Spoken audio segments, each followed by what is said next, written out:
Hola, ¿cómo están?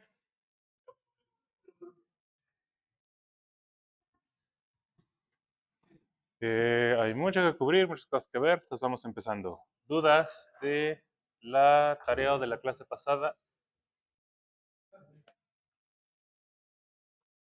No, nadie tiene ninguna de la tarea.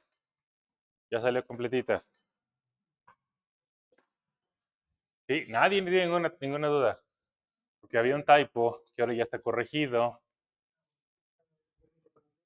¿El cual?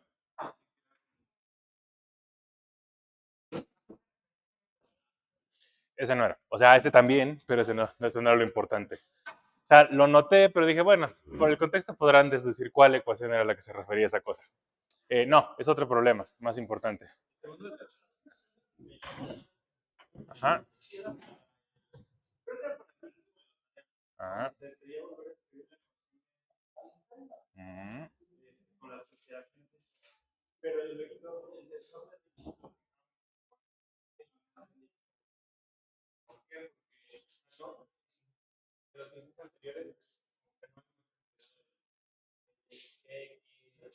Ujú. Es justo por el orden en que hicieron el cálculo. Entonces, bueno, primero, el typo es en el inciso que tiene que ver de ese problema con el tensor de energía-momento. Tiene que calcular T mu nu menos un medio de T por G mu nu y demostrar que eso es igual a rho medios o algo así. Eso solo es cierto para ciertos componentes. En particular me interesa que lo hagan para la TT, cuando mu y nu son iguales a T. Bueno, esto con un lado. Por otro lado, ¿por qué la componente temporal? La razón por la que lo hicieron en ese orden, primero analizaron la ecuación geodésica y luego analizaron la ecuación de Einstein, es porque la ecuación geodésica revela que la componente TT es la importante. Las otras componentes igual están y así, pero la parte importante de la curvatura que determina las trayectorias físicas de partículas de acuerdo al análisis de la ecuación geodésica es la componente temporal. Entonces es por eso que esa es la componente que nos interesa de la curvatura, porque esa es la que sí afecta el movimiento, sí afecta las cosas medibles. ¿Ok?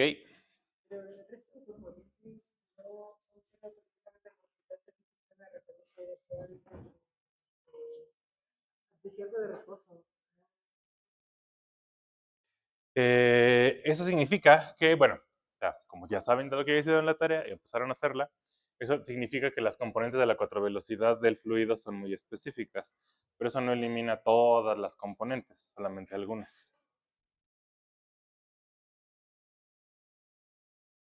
En realidad, si hacen el análisis con cuidado de esas otras componentes, también verán que como la componente TT tiene derivada respecto a T, que las otras componentes no, en realidad las otras están suprimidas por factores de 1 entre C que la componente temporal no. Ese es en realidad el argumento formal. Que por mucho que esas cuentan, la razón por la que no afectan la ecuación geodésica y también cuentan menos que la componente temporal de las ecuaciones de Einstein es por los factores de C extras que hay allí. Ustedes están manejando el problemita en unidades naturales donde los factores de C no aparecen, entonces no es obvio. Tendrían que volver a rehacer todos los cálculos con los factores de C, que no es tan complicado, se puede hacer. Pues bueno, eso es por el argumento y por qué la componente T. ¿Más dudas de la tarea o de la clase pasada? La clase pasada empezamos a estudiar la solución de Schwarzschild. Hoy vamos a estudiar cómo se ven las trayectorias geodésicas de esa solución, de la solución de Schwarzschild.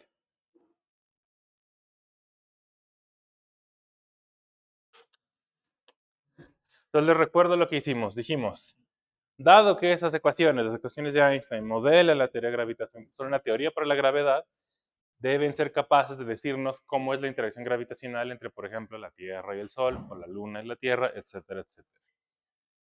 La forma de plantear el problema es suponer, ok, pues pensemos que la distribución de energía y momento tiene simetría esférica y resolvamos la ecuación. Vimos cómo plantear eso, vimos qué forma tenía que tener la métrica, y en particular dividimos la solución en dos regiones, la región interior y la región exterior. Ustedes se van a encargar de la solución interior para la tarea de esta semana. Van a resolver las ecuaciones completitas y en vez de igualar G mu nu, el tensor de Einstein, a cero, lo van a igualar a las componentes apropiadas del T mu nu. Y van a hacer las cuentas, van a hacer los despejitos, resolverán las ecuaciones y van a analizar qué tipo de soluciones te pueden encontrar, qué condiciones físicas tienen que cumplir esas soluciones. La solución interior es muy útil para modelar la evolución de estrellas. Por ejemplo, se utiliza mucho en astronomía. Lo que vamos a hacer nosotros es, seguiremos con la solución exterior, salud. Lo importante para la discusión que vamos a tener ahorita es que la solución interior existe y entonces sí tenemos una solución completita. Ustedes se van a encargar de los detalles. Y suponiendo que ya tenemos la solución completa, diríamos, bueno, y entonces, ¿cómo son las trayectorias de partículas en ese espacio-tiempo? Que es la otra parte del problema. Ya tenemos la geometría asociada a esa cosa esférica, como el Sol. Entonces, lo siguiente es, bueno, ¿y qué trayectoria siguen los planetas en ese espacio-tiempo? En términos que ya estudiamos, la pregunta es entonces, ¿cuáles son las geodésicas de esa geometría? Recuerden, la gravedad no es una fuerza en la relatividad general. Entonces, no es que la Tierra y los planetas sigan trayectorias aceleradas en torno al Sol, sino que siguen las geodésicas asociadas con la métrica de ese espacio-tiempo. ¿Sí? Entonces, hoy vamos a hacer eso. Vamos a estudiar las geodésicas de esa geometría. Y vamos a utilizar, como les dije, muchas técnicas similares a las que se utilizan en mecánica analítica o mecánica vectorial, que espero que hayan repasado y tengan todas esas ecuaciones súper, súper, súper, súper frescas. Pues lo primero que haremos es analizar un caso particular.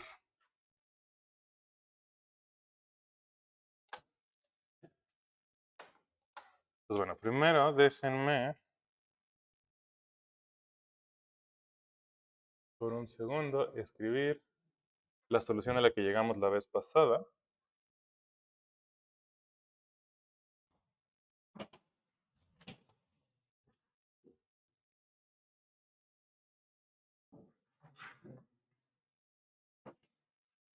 R más R cuadrada, el elemento de línea de la dos esferas.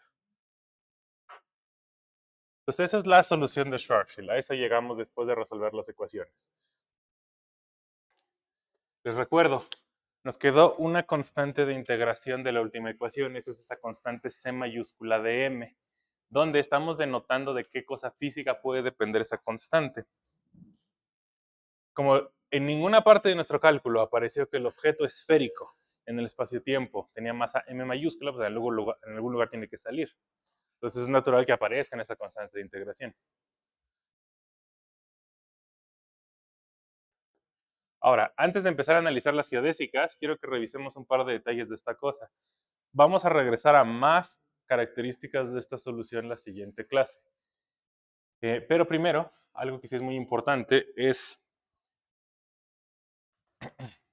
¿se acuerdan que les decía que no podemos saber qué son las coordenadas que utilizamos, en realidad cómo se ven geométrica y físicamente, sino hasta que tenemos la solución? Ahorita ya la tenemos. Entonces, ahora que ya la tenemos, podemos preguntarnos, esas coordenadas, ¿qué cosas son? ¿Qué físicamente qué son? ¿De acuerdo? Entonces, primero empecemos con la coordenada temporal.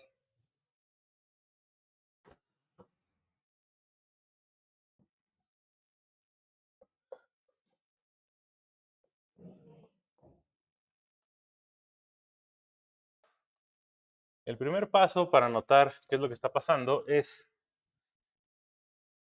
cómo se comporta esa solución y si tiene algo de sentido la solución que obtuvimos. Primero, las hipótesis con las que trabajamos fue una solución con simetría esférica y estática, ¿cierto? Ok. Esa es la solución que encontramos. Imagínense que no se las hubiera escrito y yo les preguntara, denme ustedes un espacio-tiempo, un ejemplo, díganme ustedes un ejemplo de un espacio-tiempo estático y con simetría esférica. Un ejemplo que conozcan muy bien. Minkowski. El espacio plano no depende del tiempo, las componentes de la métrica son constantes en sistemas coordenadas, eso muestra que son estáticos, pero además tiene simetría esférica, porque siempre puedo foliarlo con esferas, siempre lo puedo escribir en coordenadas esféricas, la parte espacial. ¿Ok? Pregunta, si eso es cierto, esas operaciones son ciertas, entonces lo que tendría que pasar es que esa solución también tiene ahí metido a Minkowski, como un caso particular. ¿Eso pasa o no pasa? Y si sí, ¿en qué caso?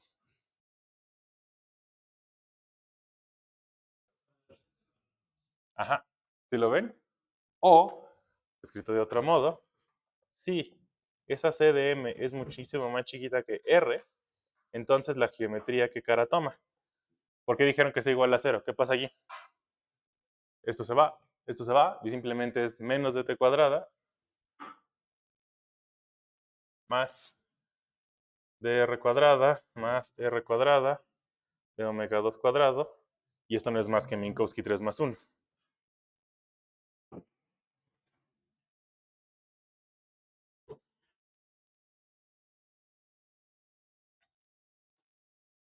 ¿Cierto?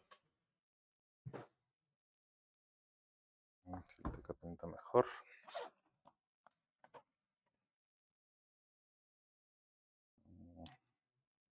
No, peor.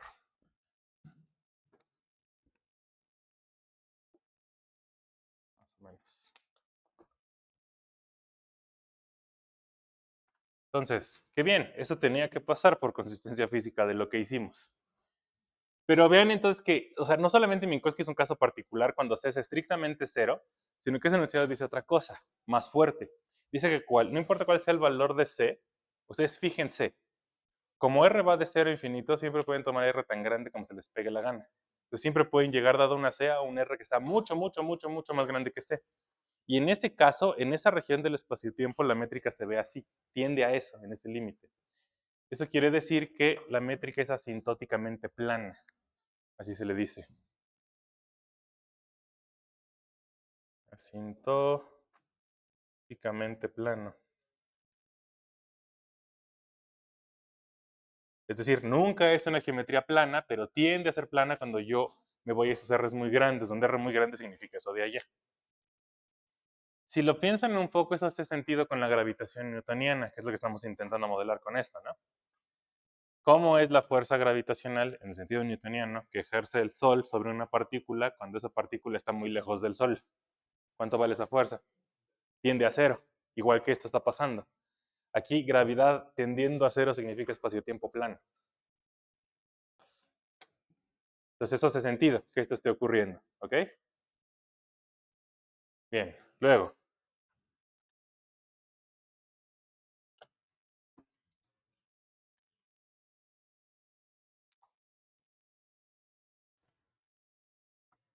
les pregunto a ustedes, ¿qué prefieren? ¿Que siga intentando utilizar esos plumones negros que no se ven bien o use este plumón rojo para escribir todo en rojo? Tampoco es que pinte particularmente genial, pero pues, ¿qué ven mejor? ¿Tú tienes una que sí funcione?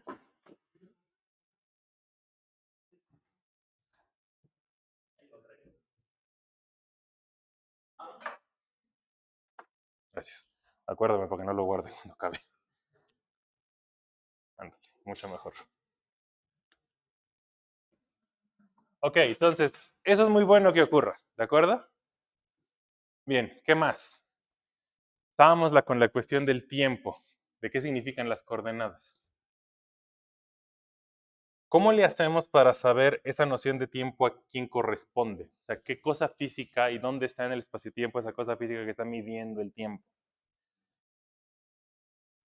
¿Se acuerdan? Siempre que yo tengo una partícula, supongo que yo tengo una partícula moviéndose en este espacio-tiempo. Si una partícula está en reposo en Schwarzschild, su 4 velocidad debe cumplir lo siguiente. Una partícula en reposo, en su sistema en reposo, ¿cómo se tienen que ver los componentes de su 4 velocidad? ¿Qué tienen que valer? Si esa partícula está en reposo, ¿qué componentes tiene? 1 y los demás ceros. Recuerden que cuando discutimos qué era contravelocidad dijimos que eso era en general. Tiene que ser 1 porque su noción de tiempo, el cambio de su noción de tiempo respecto a la noción de tiempo coordenado, es decir, dt en d tau, tiene que ser un 1. Porque si la partícula está en reposo respecto a ese sistema, el tiempo de ese sistema corresponde con el tiempo propio de la partícula. Y entonces es un 1, porque se divide entre lo mismo. Y como está en reposo, eso significa que en el espacio no se mueve, tiene la misma coordenada r, teta y phi para todo tiempo, ya sea tiempo propio o tiempo de allá, porque es la misma noción. ¿Ok? Ahora, justo a lo que me refiero es, eso significa que ese tiempo t que aparece allá es el tiempo coordenado de esta partícula. La pregunta es entonces, ¿dónde está esa partícula? Está en reposo, eso lo tenemos claro, pero ¿a qué teta, a qué phi y importantemente qué r? ¿En dónde se localiza esa partícula? Está justo en la superficie del Sol, de la estrella, está en el centro de la estrella, está muy lejos de la estrella, ¿dónde anda? ¿Sí ven la pregunta? Newtonianamente, la respuesta a esa pregunta es, pues da igual, el tiempo es el tiempo, ¿por qué me estás preguntando eso? Pero en relatividad no tiene por qué ser así, la noción de tiempo puede cambiar dependiendo de dónde se encuentra la partícula. Importantemente, porque el espacio-tiempo está curvo. En Minkowski esa respuesta a esa pregunta tampoco tiene sentido. Porque en Minkowski lo que ocurría es que si la partícula estaba en reposo, no importa que estuviera en reposo en el origen o casa del diablo por allá, siempre y cuando estuviera en reposo daba igual. La noción de tiempo de la persona que estaba en el origen era exactamente la misma noción que la de esta partícula hasta allá, porque estaban en reposo respecto al otro. Eran dos sistemas de referencia inerciales equivalentes. Aquí ya no hay esa noción por la curvatura. Eso es lo que estoy intentando recalcar. ¿Ok? Entonces, ¿cómo sabemos dónde está? Bueno, pues acuérdense que la cuatro velocidad tiene que estar, ¿qué tiene que cumplir? ¿Cuánto tiene que valer la norma de la cuatro velocidad siempre? -1. ¿Y cómo? Mu tiene que ser igual a -1. Entonces, ajá.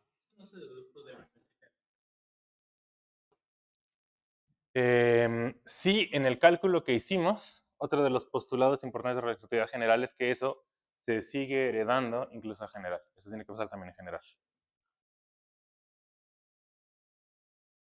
Entonces, ya que tenemos esto, calculemos esa norma. La gran diferencia es que para calcular ese -1, o sea, lo que tiene que pasar es que -1 sea igual a g mu nu u mu u nu. Si sustituyen estas componentes de cuatro velocidad aquí, les va a quedar que esto es gtt por 1 por 1. ¿Ok? Entonces aquí va la componente gtt de la métrica. ¿Cuánto vale esa componente? De acuerdo a lo que está por allá. Menos 1 más c de m entre r. Esto que me quedó del lado derecho es igual a lo que está hasta el lado izquierdo, es igual a -1. Sí, no, cuando no. O cuando R es mucho más grande que Cm.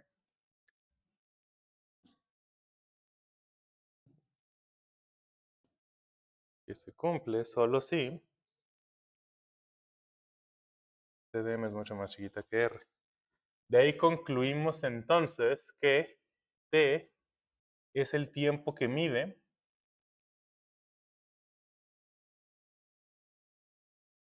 una partícula en R infinito. Esa es la noción de tiempo que nos apareció de resolver las ecuaciones. Ese tiempo que aparece allí corresponde con el tiempo de un observador muy lejos de la pelota que está asociada a esta geometría. Está muy lejos. Es un observador, de hecho, en la región asintóticamente plana.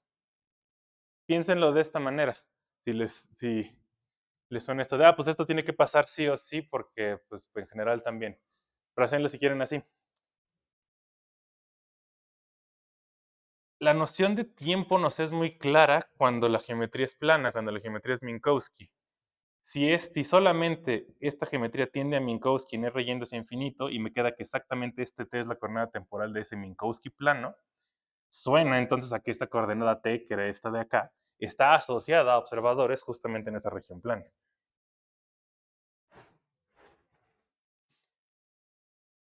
De aquí se sigue también, muy importantemente, que entonces el tiempo que miden dos partículas en reposo va a depender de a qué distancia radial, en qué coordenada radial se encuentran.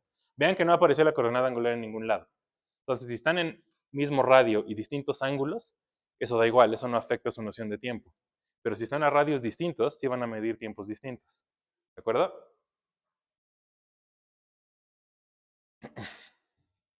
Ok. ¿De qué manera se pueden acordar perfectamente de eso? Como siempre, Christopher Nolan saltando a nuestro rescate. Si ubican la película Interestelar, ¿qué es lo que pasaba en la película? Cuando están cerca del agujero negro y que la maniobrita va a costar 10 años y no sé qué, se ubican. Eso es justo lo que estamos viendo aquí. Lo que pasaba en la película es este efecto físico. La luna esta, el planetita esa que tenía olas gigantes, estaba muy cerca del agujero negro. Y la persona en la estación espacial, en la navecita, se quedaba afuera. Eso significa que como están en posiciones radiales distintas, ni tienen nociones de tiempo distintas, únicamente por la curvatura de la geometría. Aquí no hay dilatación temporal, no es que uno se esté moviendo respecto al otro. Es completamente efecto de la curvatura. Así se ve, así se mide, se puede detectar curvatura del tiempo con ese tipo de efectos. ¿Ok? Bien, entonces acuérdense de esto. Esto es muy importante para interpretar resultados la siguiente clase. Bien. Sí, exacto. Entonces también espero que vean esto que les decía, que estábamos resolviendo a ciegas. O sea, nosotros pusimos una T, pero en ningún momento dijimos, ah, claramente quiero la T que corresponde con una partícula en infinito. Porque, pues, infinito de qué, de dónde. Cuando empezamos a resolver no había ningún claro de infinitamente lejos de dónde. ¿Sí lo ven?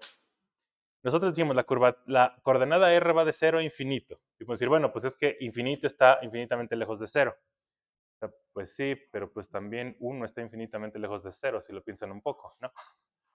En cierto sentido. O sea, no es hasta que si no tenemos una escala de longitud con la que podemos comparar R, que no podemos decir físicamente qué significa lejos y qué significa cerca. Es hasta que acabamos de resolver las ecuaciones. Bien. Déjenme ver qué tanto quiero decirles de esto de una vez o si prefiero esperarme. Ok, se los digo rápido ahorita que estamos analizando las coordenadas. No voy a hacer los cálculos tan a detalle, vaya, no es tan complicado, pero creo que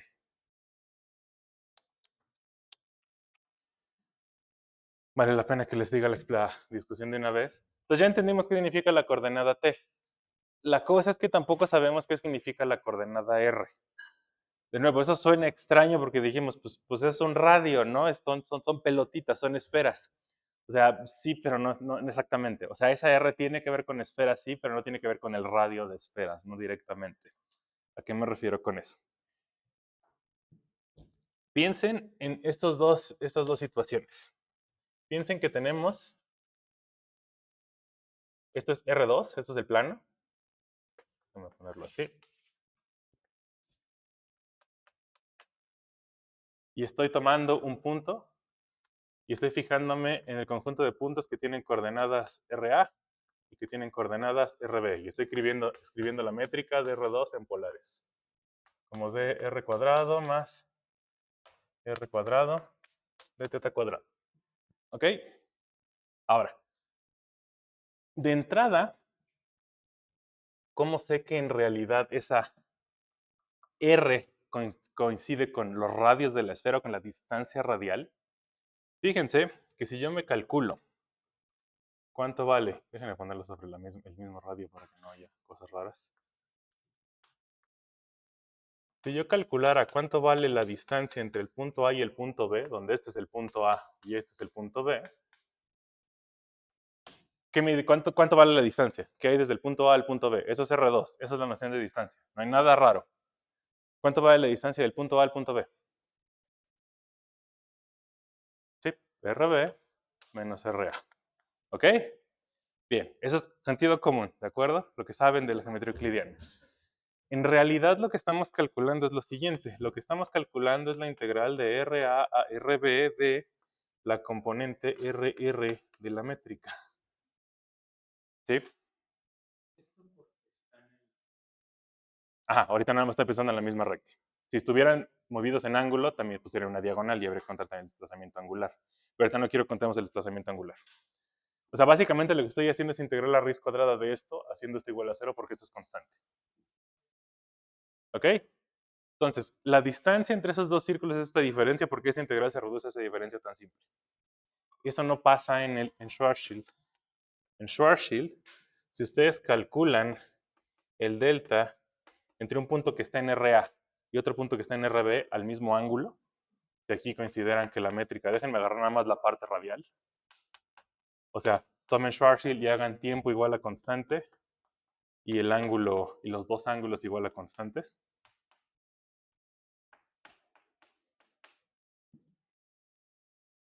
La integral va a ser la integral de RA hasta RB de la componente RR de la métrica, pero en ese caso, la componente RR ya no es un 1, es esta cosa que está aquí.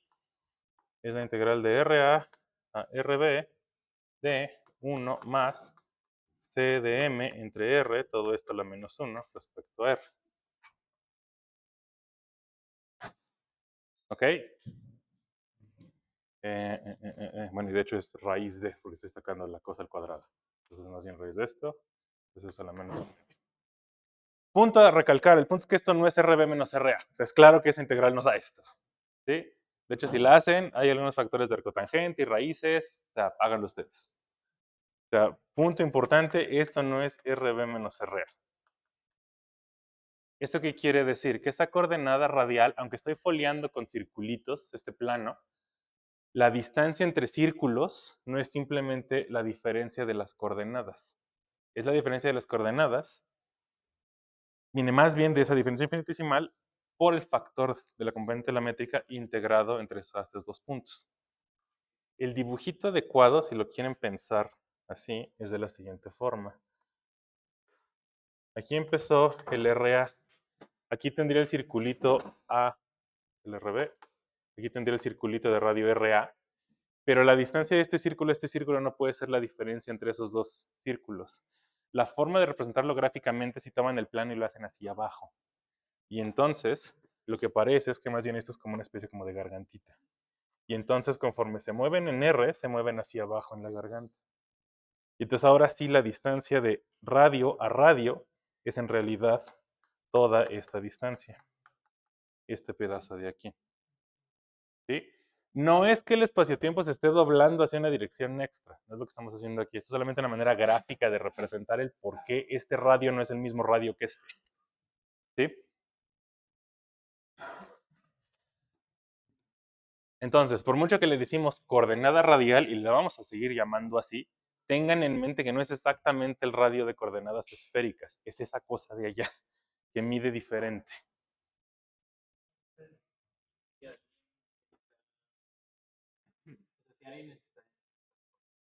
Ajá. Ujú.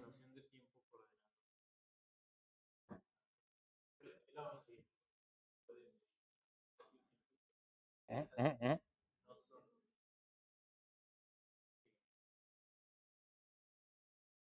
Que el plano. O sea, el observador que está en infinito y está midiendo con esas coordenadas puede decir la distancia de ese punto a este punto en radio es esto. La distancia temporal de aquí a allá es tanto. Pero esas nociones es muy importante entender que, por un lado, ese tiempo solo aplica a él porque está solamente en infinito y que esa distancia radial corresponde a esta cosa deformada por el factor de la métrica. No es nada más restar los radios. Es lo único que quiero recalcar. Que no se vayan con la finta de que nada más porque las coordenadas tienen las letras usuales de las coordenadas que ya conocen, eso no significa que sean las coordenadas que ya conocen. Hay que entender geométricamente qué es lo que representan. ¿Sí? ¿Sí me siguen hasta acá? Ok. Van a pasar todavía cosas más raras la siguiente clase. Todavía no acabamos de analizar el radio y el tiempo. Se va a poner peor. Pero eso es como la parte de encimita que quería que discutiéramos. Entonces, bueno, el punto 3 es esto de acá, que el radio, la coordenada radial no coincide con el radio de esféricas. la coordenada R no es el radio de esféricas en R3, pues la distancia entre esferas concéntricas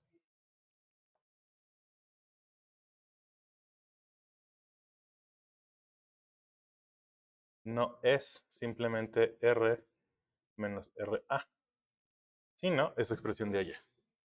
Integral de RA a RB de 1 más CDM entre R a la menos 1 medio de R.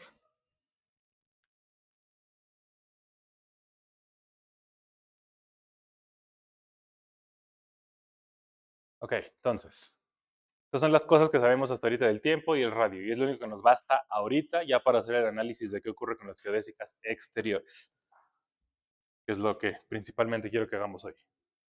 ¿Sí? ¿Hasta acá? Bien, entonces, lo siguiente ahora sí son las geodésicas.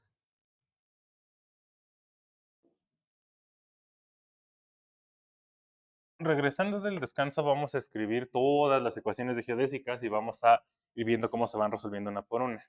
Antes de eso, quiero que veamos un caso particular explícito.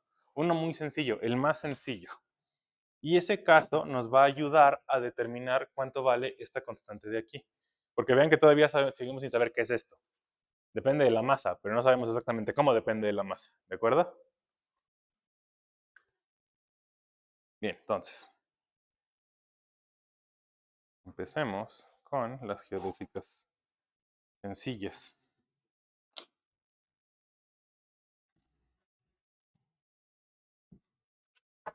Si quisieran probar que una curva particular es una geodésica de Schwarzschild, ¿cuál curva probarían? Un poco es el análogo al problemita que hicieron de tarea. De tarea mostraron que las líneas rectas en R3 eran geodésicas de R3 o de R2. Aquí, si tuvieran que proponer una, como que cuál es la que dicen, vamos a ver si esa funciona. Justo no, porque esta vez esta cosa sí tiene curvatura. Tiene tensor de Ricci igual a 0, sí, pero no tensor de Riemann igual a 0. Entonces suena que eso, podríamos intentarlo, pero suena que no va a funcionar. Y de hecho, si lo prueban, no va a funcionar. Esas no son geodésicas de esta cosa. Bueno, bajo ciertas circunstancias en el que se reduzca a una trayectoria de aceleración constante.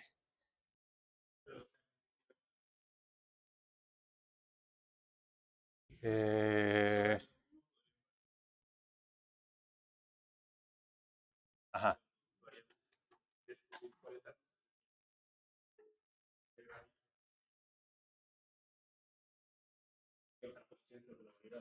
Ok, sí, así, sí, y como decía, lo que mostraría, lo que llegarías es que esa línea recta, o sea, imagínense que quieren probar que una geodésica es la trayectoria que empieza en un RB grandote y va a un RA chiquito, y se mueve solamente en R. Eso suena a que sí tendría que serlo, porque ¿qué movimiento es eso físicamente? Dado el sistema que estamos estudiando. Ajá, o sea, bueno, no, este es el mío. ¿No? ¿Cómo se llama ese movimiento? ¿Cómo le decíamos en el kindergarten? ¿Eso cómo se llama? Caída libre. En efecto, eso tendría que ser una geodésica. Pero justo lo que encontrarías es que eso solamente va a pasar si la geodésica tiene aceleración propia constante. Entonces, eso sí funcionaría. No vamos a hacer ese. O sea, funciona, desde luego, pero hay otro más interesante que es igual de sencillo. Otro, justo. ¿Qué sabemos? Si esto modela al Sol, a una estrella, ¿qué cosa sabemos que puede ocurrir? La Tierra gira alrededor del Sol. ¿Ok? Entonces, suena lógico testear que ese tipo de trayectorias sí son geodésicas de esta cosa, ¿no? Vamos a atacar primero el caso más sencillo, igual que hicieron en mecánica vectorial. Probablemente en mecánica no demostraron así de buenas a primeras que las trayectorias elípticas alrededor del Sol son trayectorias válidas de la fuerza gravitacional. Seguro no empezaron con elipses o con hipérbolas primero. ¿Cuál suena como la más básica primero? Círculos, circunferencias. Entonces, probemos que trayectorias cerradas circulares son geodésicas de Schwarzschild. Geodésicas circulares. Hay otra razón muy importante por la que no vamos a estudiar las geodésicas radiales todavía. Sí lo vamos a hacer, lo vamos a hacer el jueves. Pero es porque en cierto caso pasan cosas raras. Y no quiero que nos distraigamos con eso ahorita. Eso lo vamos a hacer el jueves.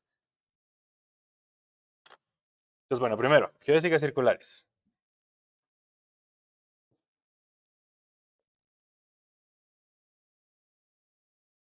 Probaremos que un círculo es una geodésica. Entonces, igual que hicimos en la clase de geodésicas, tengo que parametrizar la trayectoria. Entonces tengo que decir cuánto vale t de tau, cuánto vale r de tau, cuánto vale teta de tau y cuánto vale phi de tau. Entonces, parametricen un círculo en esa trayectoria, en esa métrica. Díganme una parametrización de un círculo. ¿A qué pongo igual esas cuatro cosas? Exacto. Entonces, acá lo ponemos constante. Bueno, más o menos. R es constante, porque tiene que ser a radio fijo, ¿cierto? Porque es un círculo. Entonces, vamos a ponerlo igual a un R0. ¿Qué más podemos poner constante? Uno de ellos, justo. Dado que queremos el círculo completo, vamos a simplificarnos la existencia y vamos a fijar esto en el plano θ igual a pi medios. Ya sabemos qué significan T y R. No les dije qué significan los ángulos, porque esos sí son tal cual los ángulos de esféricas. Ahí sí no hay nada raro. Entonces, θ igual a pi medios es tal cual ponerse en el plano ecuatorial de todas estas esferas. Entonces, θ fijo, y estos dos son los que tienen que depender de tau. Tienen que ser ambos. Phi tiene que depender de tau porque está dando vueltas en phi. Y t tiene que depender de tau porque pues, la partícula está notando que se está al revés. La partícula esta, la que está en reposo en infinito, el observador está observando cómo esta partícula está dando vueltas en círculos mientras se mueve en t, en su noción de tiempo. Entonces ahora tengo que parametrizar esta y esta. Resulta que la forma de hacerlo es si esto lo ponen proporcional a tau y si esto lo ponen proporcional a omega tau. ¿Por qué lo estoy haciendo así? Vean que esas dos, si ustedes despejan de esa expresión, eliminan tau de phi y de t, de aquí se sigue entonces que phi es igual a omega por t. ¿Y este qué tipo de movimiento circular es? Escrito ya así. A velocidad angular constante, si esta cosa es una constante. Entonces esto vamos a ponerlo a constante. Esta cosa también es una constante. Entonces vamos a ponernos en el caso más sencillo. Es un círculo, está recorriendo un círculo a velocidad angular constante, donde esa velocidad angular, justo por esta expresión, está siendo medida respecto al observador en infinito. Muy importante que tengan esto claro. Cuando decimos tal cosa física, tal velocidad, tal distancia, tal tiempo, como siempre, y más importante aquí, siempre especificar respecto a quién estamos midiendo. Cada vez que salga la t, estamos midiendo eso respecto al observador en infinito, al de esta coordenada temporal.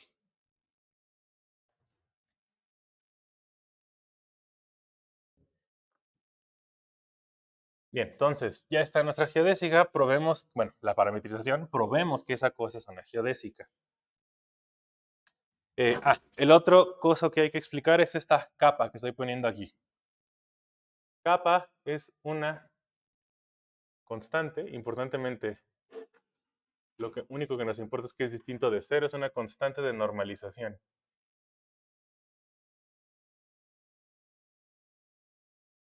Determinada por la condición mu igual a menos 1. O sea, acuérdense que para que la trayectoria sea geodésica, de acuerdo a la definición geodésica que dimos, tiene que estar parametrizada con el tiempo propio. Para que esté parametrizada con el tiempo propio, lo que tiene que ocurrir es que esté normalizada a menos 1. Esa capa, si ustedes calculan la contravelocidad, lo enchufan aquí y calculan la norma con esa métrica, de ahí pueden despejar cuánto vale capa. No es relevante para el cálculo que vamos a hacer. Lo único que nos importa es que lo que sale de ese cálculo es que no es cero. Y ya. de esta C, de este R0, de pi medios y del omega. Se puede despejar en términos de las cosas físicas.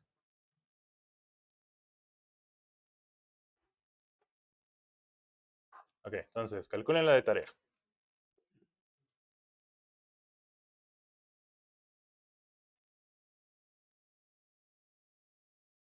Ok, ahora.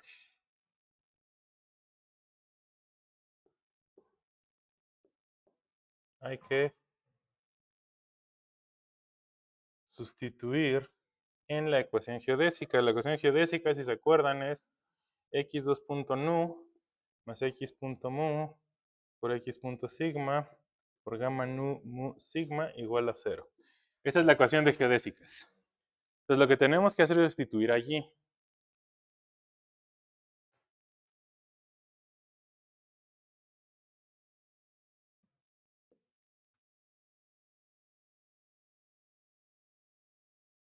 Aquí el punto denota la derivada respecto a tau, respecto al tiempo propio.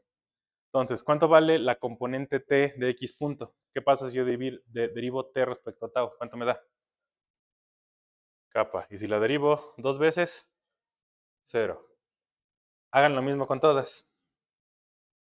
X.r se da 0 porque r es constante, x.θ es 0 porque θ es constante, x.phi, el otro phi, es omega kappa, e importantemente todas las aceleraciones son 0.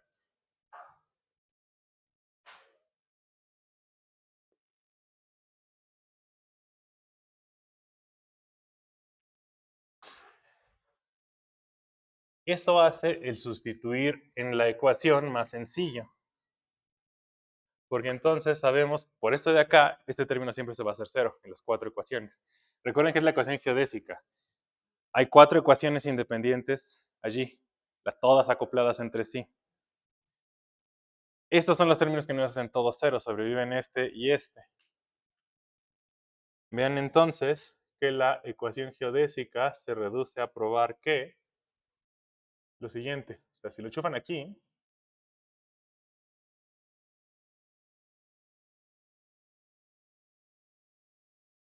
esto les va a quedar x.t, gamma nu tt más dos veces x.t, x.phi por gamma nu t phi más x.phi, x.phi, gamma nu phi phi. O sea, este término se hace cero siempre, el término que va como la aceleración, el de dos puntos, y de aquí tengo una suma sobre todos los valores de mu y todos los valores de sigma. Pero aquí los únicos dos que contribuyen son phi y t. Entonces por eso nada más me quedan estos cuatro términos. Estos dos y este de aquí. Donde estos dos se suman por la simetría de aquí y la simetría de los Christoffel.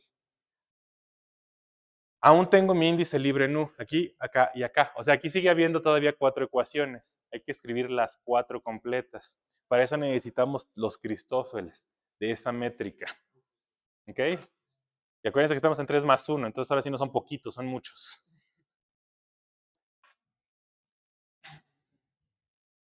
Entonces, bueno, esa parte no voy a hacer que la calculemos aquí.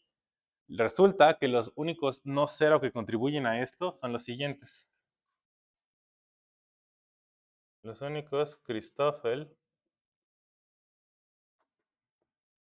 que contribuyen son el gamma RTT, que resulta ser igual a menos C de M sobre 2 veces R0 al cuadrado por 1 más C de M, todo eso dividido entre R0, y el gamma R phi phi, que es igual a menos R0, que multiplica a 1 más C de M entre R0.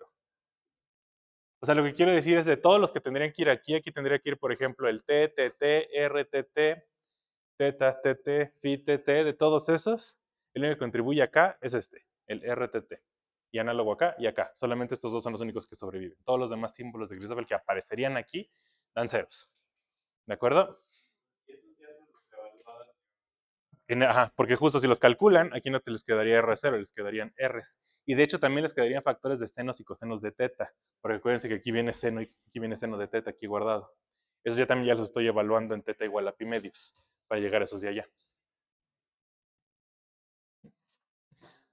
Entonces, aquí hay por lo menos unos buenos 40 a una hora de cálculo, más o menos. ¿Ok?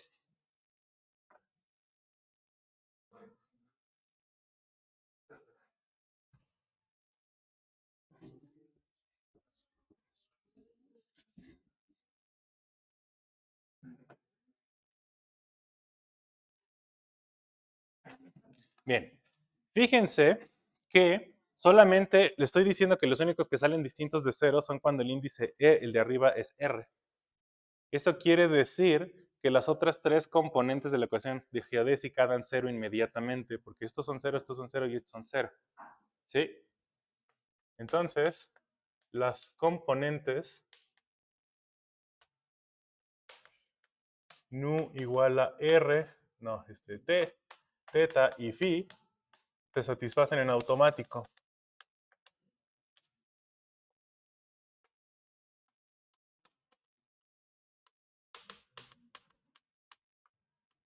La nu igual a R es lo siguiente.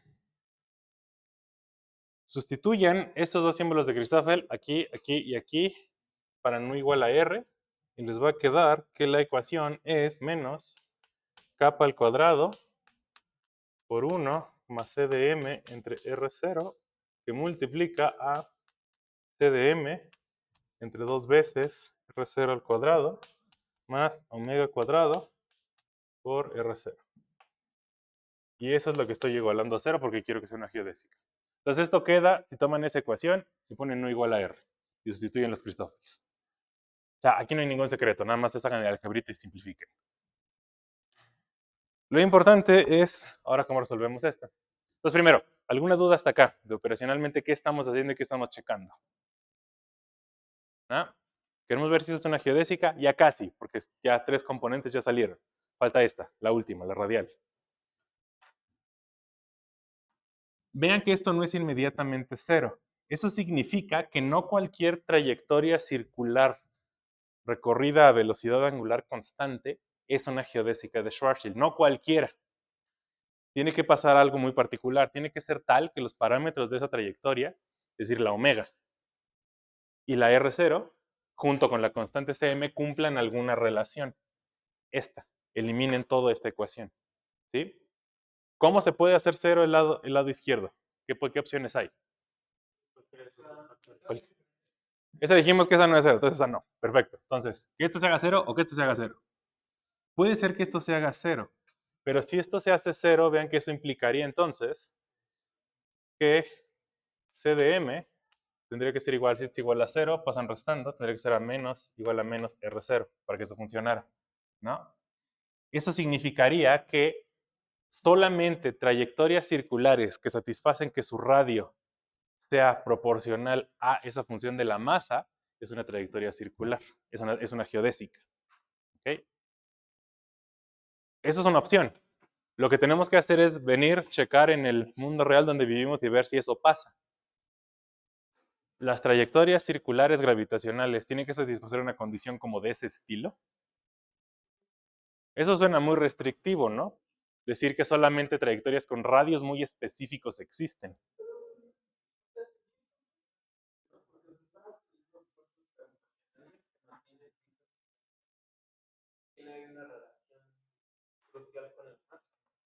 Eso, por un lado, tendría que ser de forma newtoniana y estás pensando en fuerzas.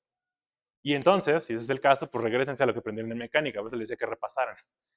¿Hay alguna ley que tenga que ver con trayectorias gravitacionales que me diga solamente trayectorias con radio igual a, qué sé yo, 3 veces la masa porque fíjense que esto no es la masa del planeta, esto es la masa del Sol, de la estrella que genera esa métrica. Solamente se valen trayectorias en las que radio sea igual a 2 veces la masa del Sol. Tan solo vean en el sistema solar, ¿eso hace sentido? Eso implicaría que todos los planetas tendrían que tener una órbita con el mismo radio. Entonces tendríamos que venir todos atrás uno del otro, en el mismo circulito. Y eso no hace mucho sentido, ¿no? Entonces, eso seguro no es. Ok, ¿qué hay de la otra, el otro factor? Aquí suena que no tan restrictivo porque vean que aquí aparece otro factor, la velocidad angular. ¿Sí ven? Desde aquí podemos despejar, de hecho, una relación entre C de M, R0 y omega. Si hacen esto igual a 0, de aquí despejan que C de M entre 2R0 más omega cuadrado por R0 es igual a 0. O de ahí despejan omega cuadrada. Les queda que esto es igual a menos C de M entre 2 que multiplica a 1 entre R0 al cubo. Eso tendría que ocurrir. Para que eso se haga 0, entonces elimine todo. Entonces, primero, pregunta, de nuevo a lo mismo. ¿Hay alguna ley que tenga que ver con trayectorias gravitacionales que diga algo parecido a esto? ¿Cuál? Díganlo en palabras. ¿Qué es lo que dice? El cuadrado del periodo de los planetas alrededor del Sol va a ser inversamente proporcional al cubo del radio de su órbita. ¿Sí? Donde la constante de proporcionalidad es universal para todos los planetas del sistema solar. Esta cosa se llama tercera ley de Kepler.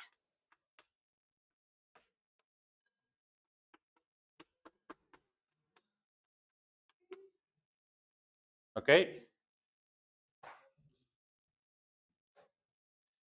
Quiero que aprecien lo altamente no obvio que fue que saliera eso. O sea, recuerden cuál fue nuestro punto de partida. Las variedades diferenciales y los planos tangentes y la curvatura y todas esas cosas extrañas, exóticas. Y de aplicar eso a la teoría de la física, nos acaba de salir algo medible, tan medible que se conoce desde hace muchísimos años. Esta cosa de aquí, la tercera ley de Kepler. La teoría de Einstein predice que va a haber trayectorias circulares que se muevan a velocidad angular constante si, solo si, se satisface la tercera ley de Kepler. Si no se satisface la tercera ley de Kepler, esa trayectoria no puede ser geodésica y no se puede medir, no se puede realizar. ¿Sí? O sea, estamos encontrando acuerdo entre esta teoría matemática abstracta y las cosas que se miden. ¿Sí? O sea, sí, acabamos de ver que en efecto, trayectorias circulares son geodésicas, sí son las trayectorias circulares de aquí, de donde vivimos. No solo eso, ya sabemos cómo se ve la tercera ley de Kepler newtoniana, o sea, sabemos exactamente qué es lo que va aquí. Pues sí, o sea, deduzcan la de la teoría de Newton si quieren. O sea, la tercera ley de Kepler con Newton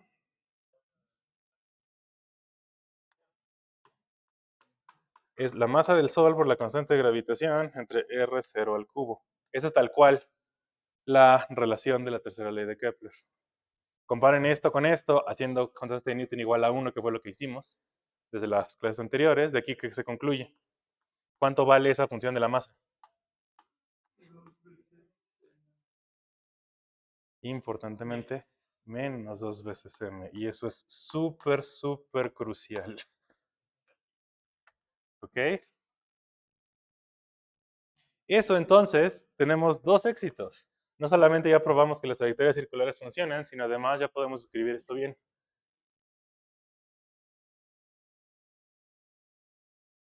Ya lo podemos poner como menos 2 veces m y menos 2 veces m.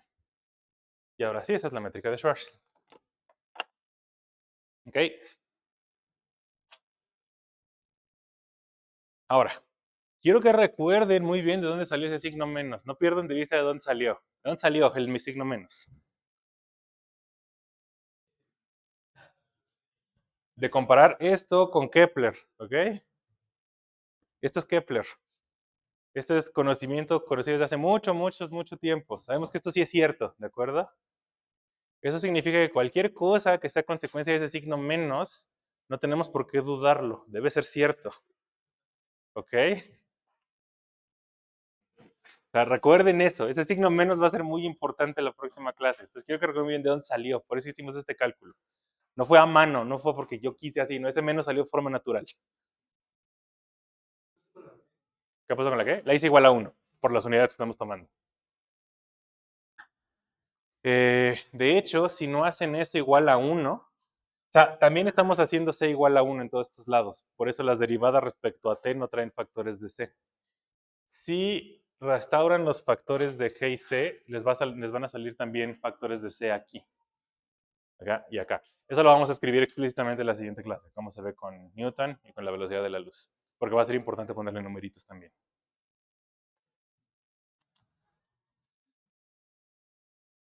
Entonces, dudas hasta acá. Vamos a tomarnos 5 minutos de descanso y en lo que nos queda de clase les platicaré muy a grandes rasgos cómo se hace el tratamiento para geodésicas más generales. ¿Ok? Entonces, mientras tanto, quiero que piensen también en qué cosas pueden causar ese signo menos de allí. ¿Qué podría tener? ¿Qué podría hacer? ¿Ok? Entonces, 5 minutitos.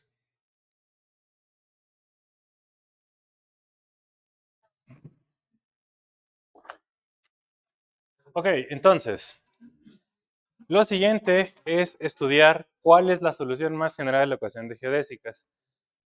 Para eso necesitamos todos los Christoffels. Ahí están todos los que son distintos de cero. O sea, de nuevo, ahorremos 2 horas de cálculos. Ahí están. Y sustituyamos en la ecuación de geodésica.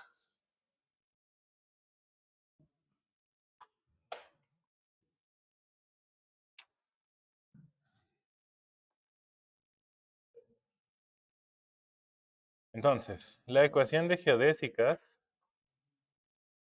que pues ya escribimos, es aquella de allá.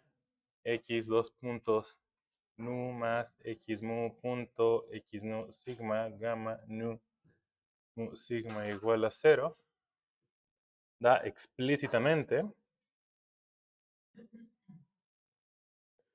Entonces, esta vez no vamos a suponer una una curva particular, no vamos a sustituir una curva allí y demostrar que es una geodésica. Lo que vamos a hacer es escribir todas esas ecuaciones diferenciales explícitamente e irlas resolviendo, ¿de acuerdo?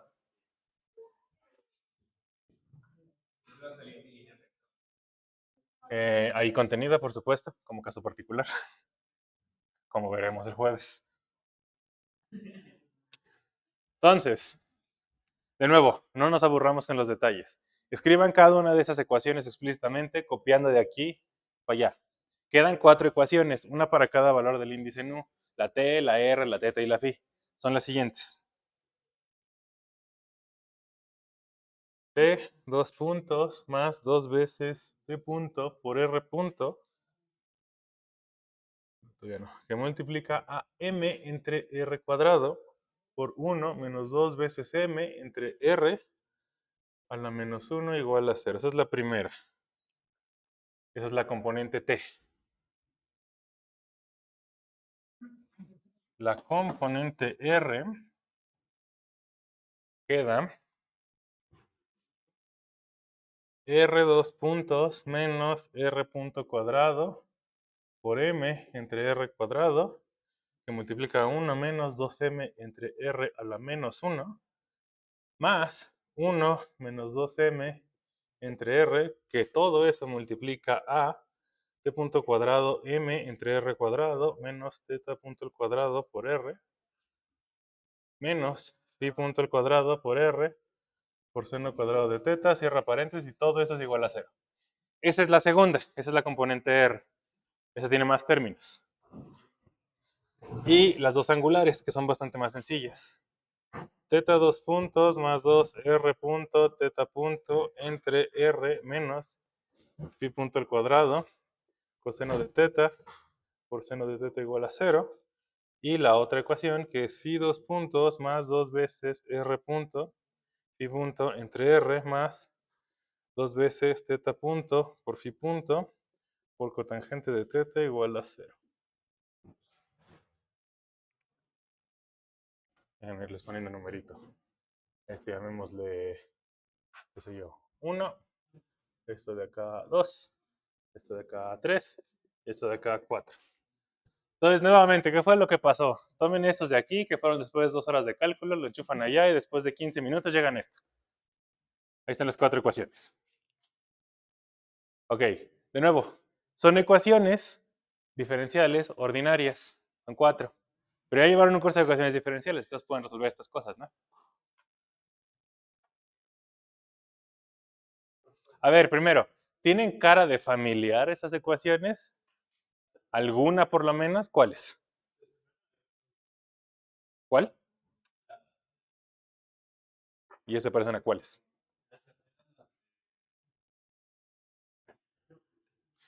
No aquí, en otros cursos que hayan visto ecuaciones que tengan como más o menos esta cara. ¿En dónde? No. A ver, de nuevo, ¿para qué cosa estamos resolviendo? Este en principio que tendría que modelar. Está modelando las geodésicas de Schwarzschild. Traduzcan a Newton, esto tendría que tener como soluciones a qué tipo de cosas. Problemas de fuerza central, justo. Potencial de Kepler. ¿Sí? Es exactamente lo mismo que vieron en mecánica analítica. De hecho, véanlas. Si ya las vieron en analítica, sí se parecen. Hay una cosa rara, hay una ecuación extra. Eso seguro es raro. Pero las otras tres, suponiendo que no está la T, vean que sí tienen la cara de las que tenían las ecuaciones en mecánica analítica. Ya sea que les hayan deducido de Newton en esféricas, de Euler-Lagrange en esféricas, da completamente igual. Tienen esa cara. ¿Ok? Entonces, ¿sí recuerdan eso? Les dije que repasaran. Ok. Si todo el mundo repasó, entonces díganme, ¿cómo le hicieron para resolver estas ecuaciones en mecánica entonces? ¿Qué hicieron? ¿Qué vieron cuando pidieron los apuntes a la clase que faltaron? ¿Qué vieron que era lo que se hacía? Ah, ¿alguien se acuerda? ¿Qué se hace? Justo, a ver, dítelo más fuerte. Ya dijiste las palabras mágicas. Potencial efectivo. ¿Cómo se llega al potencial efectivo? ¿Cómo se hacía eso? Hay un paso también muy crucial antes de conservación de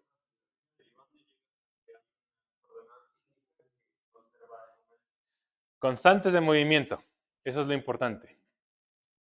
Recuerden, cada vez que un problema tiene simetrías, tiene cantidades conservadas, es decir, cantidades que no cambian conforme yo me evoluciono el problema. En este caso, evolucionar significa moverme en el tiempo propio. O sea, hay cosas que no cambian con el tiempo propio, ¿de acuerdo? Y de hecho, son las mismas cantidades conservadas que ya conocen, no son otras. Son exactamente las mismas. ¿Se acuerdan cuáles eran en mecánica? En el problema de Kepler, ¿cuáles son las cantidades que se conservan? Momento angular. ¿Otra? Energía. No, lineal no necesariamente. Ok, entonces esas dos, energía y momento angular, ya son las que vamos a utilizar. ¿De acuerdo? Y vamos, de hecho, bueno, pues vamos a usar.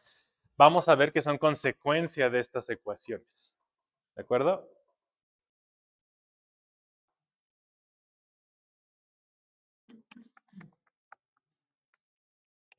Entonces, ya tomaron foto de estas cosas, ya las voy a borrar.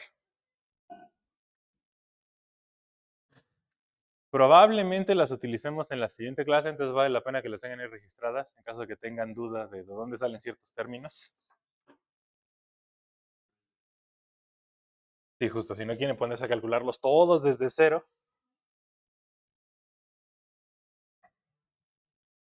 Ok, entonces, de estas ecuaciones, esta claramente es la más fea. Entonces, atendamos primero esta y esta. Y de hecho es más fácil atender estas dos primero. En mecánica, ¿se acuerdan estas dos entonces a qué cantidad conservada estaban asociadas? Las coordenadas angulares al momento angular. Ok, entonces, ¿se acuerdan qué pasaba cuando se conservaba el momento angular en el problema de Newton? Este cálculo no lo voy a hacer, por eso estoy apelando a que se acuerden de Newton. Como se conservaba el momento angular, ¿cómo era el movimiento, cómo es el movimiento de los planetas alrededor del Sol? ¿Qué característica tiene? Es en un plano, ¿ok? Es decir, solo es dos dimensional. Vamos a usar eso mismo aquí. Se puede demostrar que siempre se puede tomar θ igual a constante por conservación de momento angular.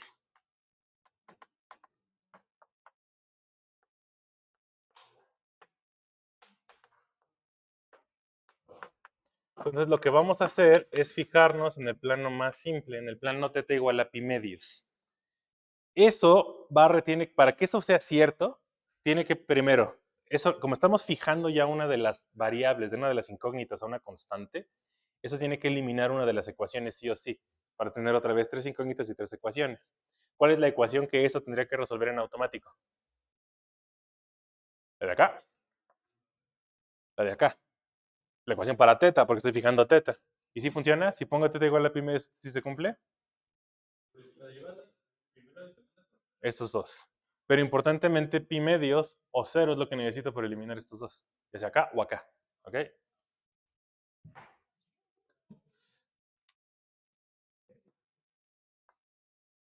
Esto resuelve 3.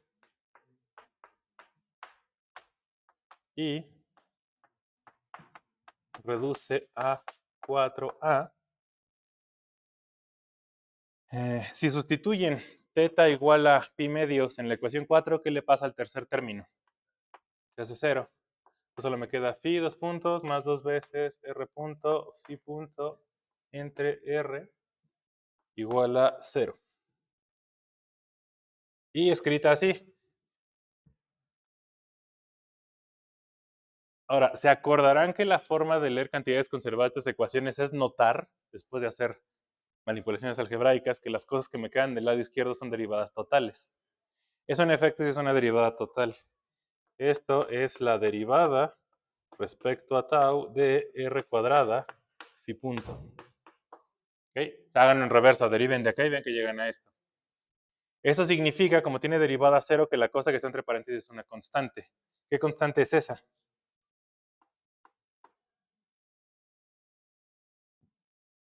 ¿Qué es r cuadrada por phi punto? ¿Se acuerdan de mecánica analítica? Justo, pues ¿qué cantidad conservada estamos usando? Momento angular, ¿no? Esto es la norma del momento angular. Ya que estamos fijando el plano en pi medios, el momento angular hacia dónde tiene que apuntar. Z nada más. ¿Okay? Justamente apunta en Z y tiene esta magnitud. Es R phi punto. R cuadrada phi punto. Para que sea el momento angular, déjenme poner el factor de la masa m minúscula de la partícula. M minúscula es la masa de la partícula que está moviéndose en esta geodésica. Lo estamos haciendo para una partícula de masa m.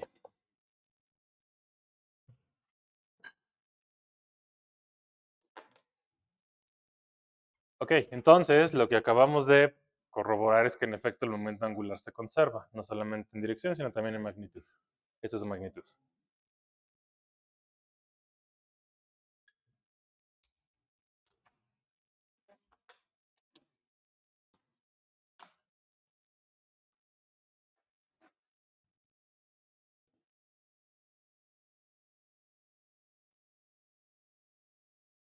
Ok. Bien, entonces ya nos encargamos de 3 y 4. Ahora falta encargarnos de 1 y 2. Fíjense que para resolver 1,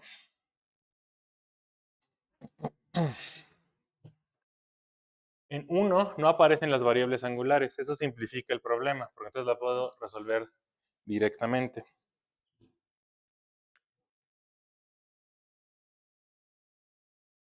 Y de hecho, así escrita, no es obvio, pero esta cosa también se puede manipular para mostrar que esto es una derivada total. Si multiplican de los dos lados por 1 menos 2m entre r, eso elimina este término y me queda un 1 menos 2m entre r multiplicando esto de acá. Y he escrito así.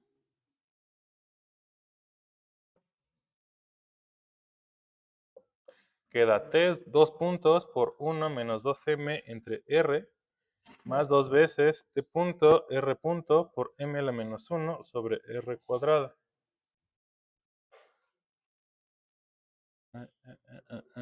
Me falta menos 1 ahí arriba, entonces. Una de las dos está mal, aquella o aquella. Supongo que aquella es la que está bien porque es la que sale directamente de el cálculo de los Christoffels. Y pues tiene que salirme arriba porque esta me sale arriba. Entonces, queda esto de acá. Esto ya escrito así, sí es una derivada total. Digo, obviamente se ve a ojo, claramente, ¿no? Es la siguiente derivada total. Es la derivada respecto a tau de t punto menos 2 veces m entre r por, bueno, de hecho, déjenme ponerlo como la derivada total de t punto que multiplica a 1 menos 2m entre r igual a 0. Deriven lo que está del lado derecho respecto a tau y vean que llegan a la igualdad del lado izquierdo. Recuerden que R depende del tiempo. Entonces, cuando deriven aquí, va a salir regla de producto y tienen que derivar el 1 entre R para llegar a los dos factores de por acá. Pero ya sale 1 entre R cuadrado de este lado. Ok. O sea, se ve más o menos como que en estructura, si hace más o menos sentido, ¿no? Ok. Ahora la pregunta es, bueno, entonces esto es una constante de movimiento. ¿Qué constante es esa?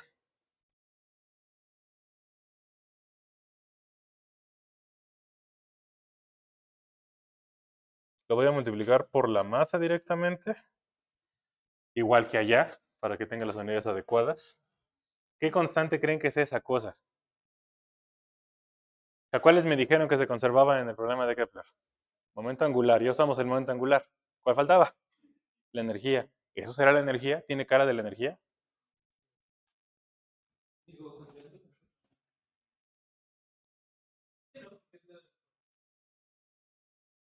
Ajá, ajá, ajá, la coronada, ¿cuál?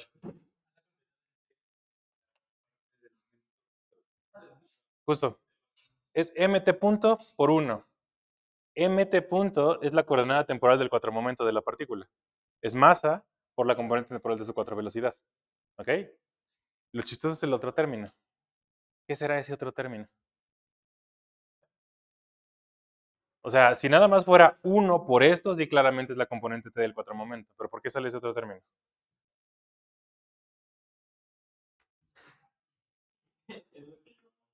Sí, pero o sea, ¿cuál es su interpretación física? ¿Por qué aparece allí? ¿Por qué le podemos llamar energía? ¿De qué tiene cara eso? Va como un 1 entre R, como de qué tiene cara. De energía potencial gravitacional. ¿No? Justo. Esta es la energía total de la partícula. Nada más, no confundan esto. En Newton es la energía potencial gravitacional porque la partícula no es libre. Está en interacción con el potencial. Aquí no. Aquí la partícula siempre está libre. Este potencial no es por la interacción gravitacional, es porque está moviéndose en este espacio-tiempo con esta curvatura. Es sutil la diferencia, pero es muy importante que la lleven clara físicamente. ¿Sí? Bien, eso es la energía total de la partícula. Entonces también nos encargamos de la ecuación 1, esta y esta. ¿Cuál falta? La fea. Ahora, eso de ya nos encargamos de esa, recuerda que igual que en mecánica no es exactamente cierto. O sea, todavía no sabemos cuánto vale t como función de tau, ni phi como función de tau. Nada más sabemos θ como función de tau. Y ya, es la única. ¿Sí? En esencia todavía no hemos terminado de resolver nada. Para eso tenemos que resolver esta ecuación. ¿Cómo le haríamos para atacar la segunda, la que resta? ¿Qué hay que hacer? ¿Qué hacían? ¿Qué hicieron en analítica? Ya que tenían la conservación de la energía y la conservación del momento angular, ¿qué seguía? Pues se suena que ya se nos acabaron las constantes, ¿no? Pero pues, ¿qué hacen? O sea, fíjense que en esta ecuación es la más fea porque aparecen todas. Está θ punto, está phi punto, está pt punto, r punto y r dos puntos. Justo. Entonces, ¿qué hay que hacer? Tenemos que sustituir la información que sacamos de las otras tres ecuaciones en esta para simplificarla.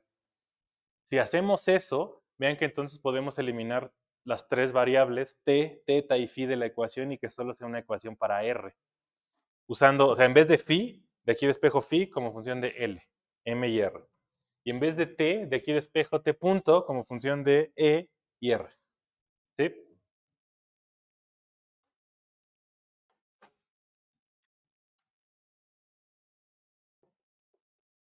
Sustituyendo en la ecuación 2 se simplifica. Entonces, ya la voy a borrar, pero recuerde qué es lo que estamos haciendo. Tomamos esta información y enchufamos aquí. Manipulamos un poco, factorizamos. La ecuación tiene ahora esta cara.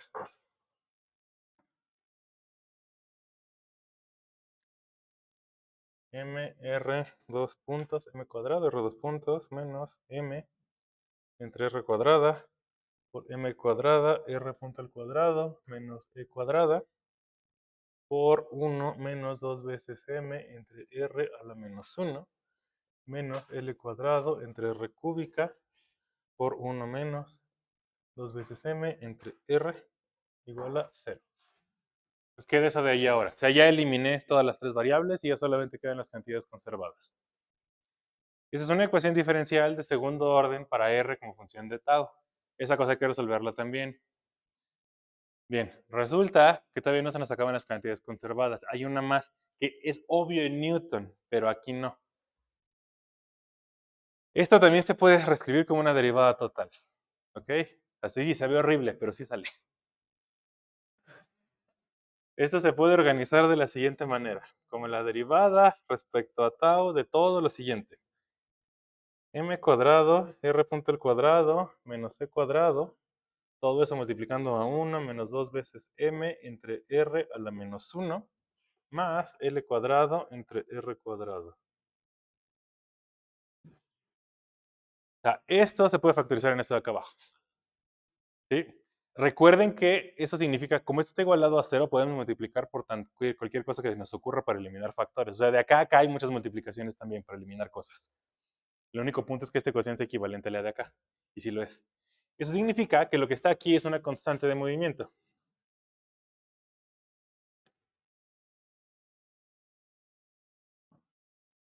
Y la pregunta es, ¿qué constante de movimiento será?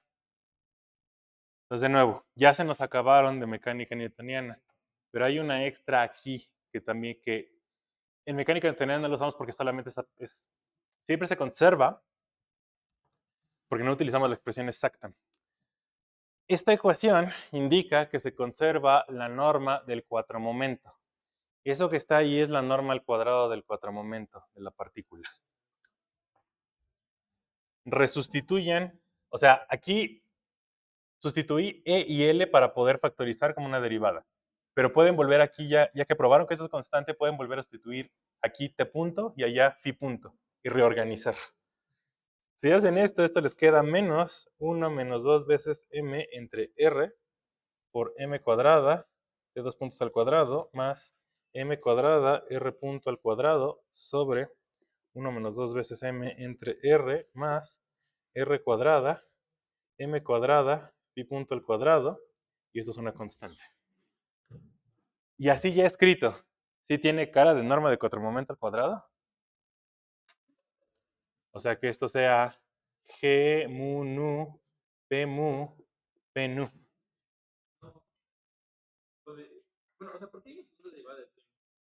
Ah, aquí no era una segunda. Entonces una nada más. Y no, esto está bien acá. Ok. Entonces, bueno, primero, todos tienen un factor de m cuadrada. ¿Sí? Va bien. Después, ese factor de m siempre va multiplicado a la derivada. T punto, R punto, Phi punto. Y van al cuadrado. Como es m phi punto por m phi punto, aquí está p por p. Aquí igual y aquí igual. Están todos los factores estos extraños de r cuadrada, 1 menos 2m entre r y 1 menos 2m entre r. ¿Esos de dónde vienen? De la métrica. Recuerden, cuando ya estamos en un espacio-tiempo que no es Minkowski, cada vez que yo digo la norma al cuadrado de algo, es con ese bicho de allá que todavía no he borrado. ¿Y cuánto tiene que valer la norma al cuadrado del cuatro-momento de una partícula siempre? ¿Eso es igual a cuánto? Siempre, siempre, siempre, siempre, siempre. Menos m cuadrado de nuestra asignatura. Entonces, ¿qué es lo que se conserva? La masa de la partícula. O sea, de nuevo, pues sí, ¿no? O sea, obviamente. Pero recuerden, eso no es obviamente en relatividad. Ya vimos que eso no es cierto. La masa no se tiene que conservar en un proceso físico.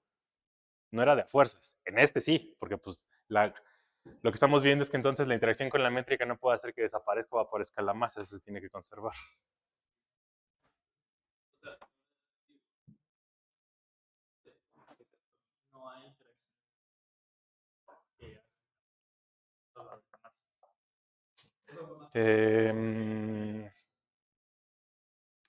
Este no. Esta interacción que estamos viendo de una partícula moviéndose libre aquí, no, eso no lo puede hacer. Pero sí puede pasar. O sea, en colisiones de agujeros negros, por ejemplo, eso puede ocurrir. La masa no tiene por qué conservarse. Como en una colisión de partículas cualesquiera, no tiene por qué conservarse. Ok, entonces, ¿sí? Bien, ya que sabemos qué constante de movimiento es esta, vean que entonces tomo esta ecuación y la igualo con esto y me queda ya al fin la ecuación radial como menos m cuadrada igual a m cuadrada r punto al cuadrado menos c cuadrada, que multiplica a 1 menos 2 veces m entre r a la menos 1 más l cuadrada entre r cuadrada. Entonces ya esa es la última ecuación. Aquí nada más volví a resustituir t punto y phi punto para que fuera obvio que esto era p cuadrado, pero ya que acabé con eso, me conviene más trabajar con las constantes otra vez, abajo. ¿Sí? Entonces ya usamos todas las cantidades conservadas posibles. Eso es lo más que podemos simplificar el problema. Terminamos de nuestras 4 ecuaciones diferenciales ordinarias para 4 variables acopladas, terminamos con una sola ecuación diferencial, ya no de segundo orden. Ven que esa ya es de primer orden porque ya la integramos una vez. Para una sola variable. Entonces esto en principio se puede integrar directamente. Despejan R punto, pasan todo lo que tiene R para acá, integran respecto a R, integran respecto a T, pasan dividiendo los diferenciales y tan. ¿Ok? Esto en principio se puede hacer. Eso no tiene una solución analítica siempre, es una integral muy fea. ¿De acuerdo? Pero se puede hacer. Ya una vez que tengo cuánto vale R como función de tau, de ahí puedo yo regresarme y sustituir aquí. Aquí sustituyo R como función de tau y de aquí despejo T punto. Integro de los dos lados y puedo sacar T como función de tau. Y lo mismo acá. Sustituyo R como función de tau, despejo de aquí phi, integro respecto a tau de los dos lados y saco phi como función de tau. Ya tengo θ como función de tau y ya resolví todo el problema. Resolví la ecuación geodésica. ¿Sí? No lo voy a hacer. Lo único que estoy recalcando es, vean que formalmente el problema siempre tiene solución. Ya la encontramos. ¿Sí? Ahora, esto que acabo de decir también les tiene que ser familiar de mecánica. Tiene que haber llegado justamente a ese mismo punto. De hecho, a lo mejor incluso hasta les escribieron la integral. O sea, no es muy difícil. Nada más despejen de los dos lados y ya. Ok. En mecánica, ¿conocer esa integral era útil? O sea, sí, pero o sea, se pueden sacar conclusiones físicas igual de buenas sin necesidad de resolver la integral. Y se acuerdan cómo, ya lo habían mencionado antes, con el potencial efectivo. Ya esta cosa ya está perfectamente escrita para despejar un potencial efectivo.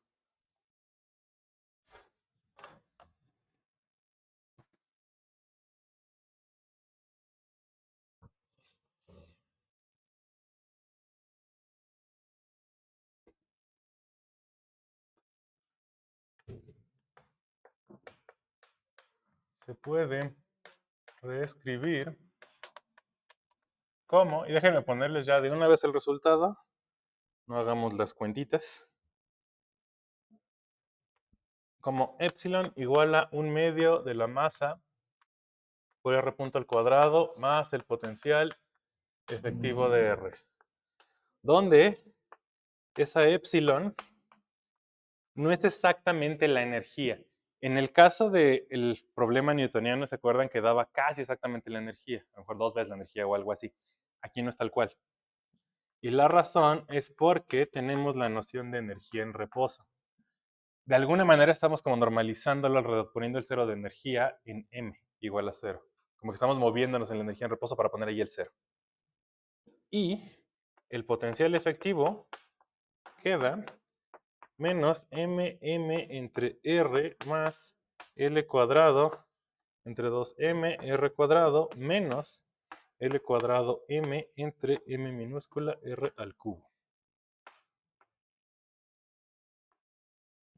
Esta cosa es el potencial efectivo de Einstein.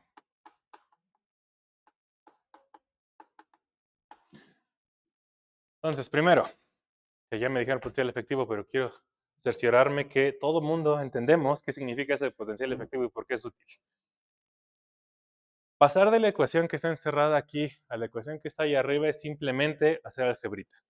Solamente despejen. Pasen la E, despejen la E, multipliquen por las cosas que tienen que multiplicar, hagan algebrita y se llega a eso de allá. ¿Ok? ¿De qué me sirve expresarla así? ¿Por qué es útil expresarla así? ¿Por qué era útil eso del potencial efectivo en mecánica? ¿Se acuerdan? Sí, sí, dilo fuerte.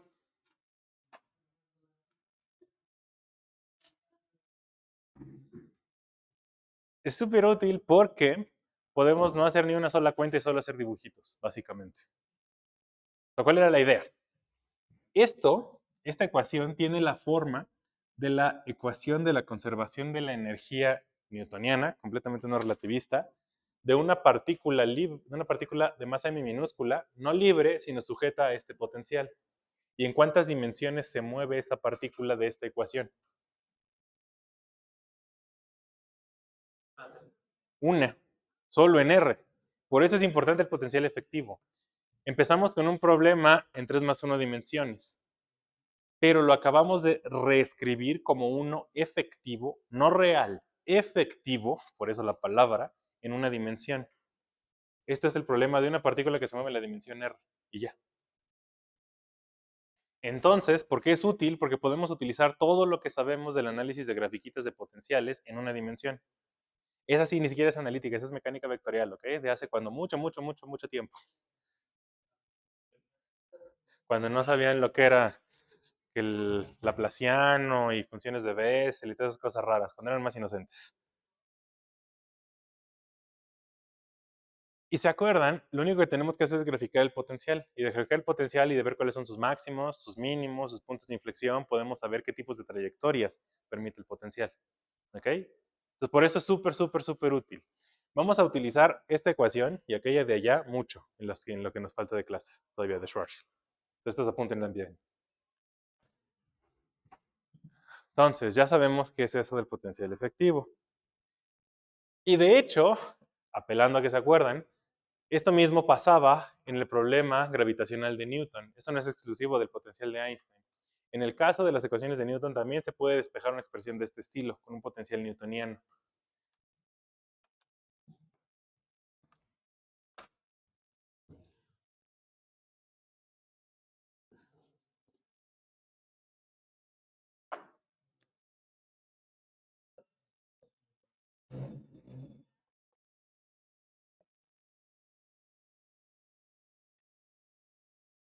¿Alguien se acuerda de cómo se veía el potencial efectivo newtoniano?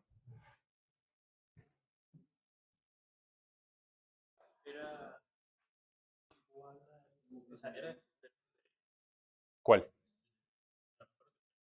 Ajá. Fíjese que este término es tal cual el potencial gravitacional de la fuerza de la ley de gravitación universal.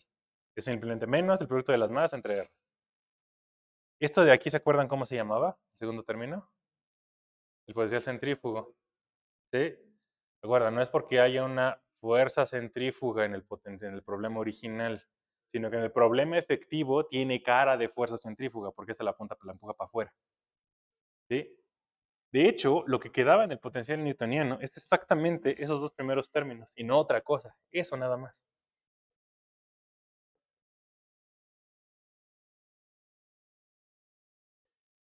Lo que estamos encontrando entonces es que el potencial de Einstein es igual al potencial de Newton más ese término extra, que va como L cuadrada por M entre M R cúbica.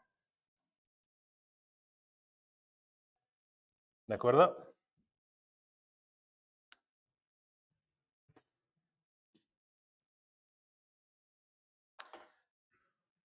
Ok, entonces, justo dado que esa fue la reacción, necesito que vean la magnitud de este que acaba de ocurrir. Acaba de salir que de esta métrica, de esta geometría diferencial extraña que estamos usando, acaba de salir exactamente una ecuación análoga a la de Newton, que se utiliza con la fuerza gravitacional. No solo eso, salió que el potencial es exactamente el mismo, más solamente una cosa extra. Eso es súper difícil de hacer. Hoy en día, vamos a discutirlo también ya en las clases que nos faltan, sabemos que la relatividad general no es la última palabra. Hay casos en los que no funciona la teoría. Vamos a discutir algunos de esos escenarios en donde no funciona. Hoy en día se trabaja mucho en tratar de proponer teorías alternativas a la relatividad general, hacerle cosas a la relatividad general para que sí empate y funcione en esos escenarios donde no funcione. Se hace tal cantidad de, llamémoslo como es, tal cantidad de obscenidades a las ecuaciones, se les pega con todo, cualquier término que se les ocurra va encima de la ecuación para tratar de explicar cosas. que, qué sé yo, que la energía oscura no me gusta, me da miedo. Ok, no importa, pongámosle un término que va como el Riemann a la quinta y sobres, va, ecuaciones, resolvamos. Modificar las ecuaciones significa modificar la teoría, pero eso significa modificar sus soluciones.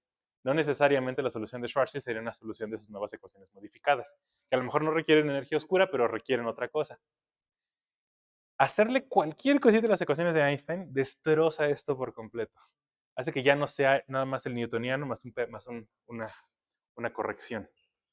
Este es uno de los grandes logros de la teoría de Einstein y por la cual no le hemos tirado todavía a la basura. Es muy difícil lograr algo así, que una teoría de la física nueva, basada completamente en principios novedosos, completamente distintos, llegue a que, ok, sí, tu gravedad no es una fuerza y lo que quieras, pero de forma efectiva solamente estás agregando una corrección. Eso es súper difícil de hacer. ¿Sí? No era obvio que eso pasara. Esa es una de las grandes victorias de las ecuaciones de Einstein. Y dije corrección, y esa es una palabra bien aplicada. ¿En qué caso el potencial de Einstein se parece al potencial de Newton? Cuando este término no cuenta, y esto no cuenta cuando R ¿cómo es? ¿Cómo tiene que hacerse R? R, no R cúbica. O sea, si R cúbica,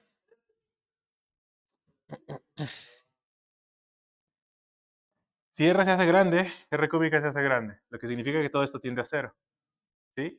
Eso significa que para R, y bueno, y donde grande, sin que tenemos que fijar qué significa eso de R grande con una escala.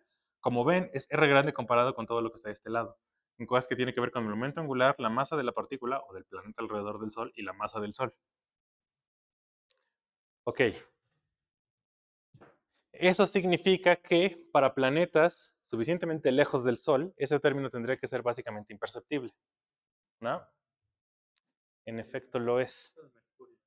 Hay un planeta que sí lo detecta, para el cual este término sí es considerable.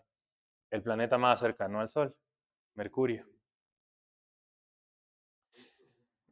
Mercurio, todo esto que les voy a platicar en ¿cuánto tiempo nos queda? Como 10 minutos más o menos. En un mundo ideal donde esta clase fuera de 6 horas, dedicaríamos todavía 4 semanas o algo así a discutir todos estos cálculos que son súper importantes. Como no hay tiempo para eso, se los voy a platicar solo en 10 minutos.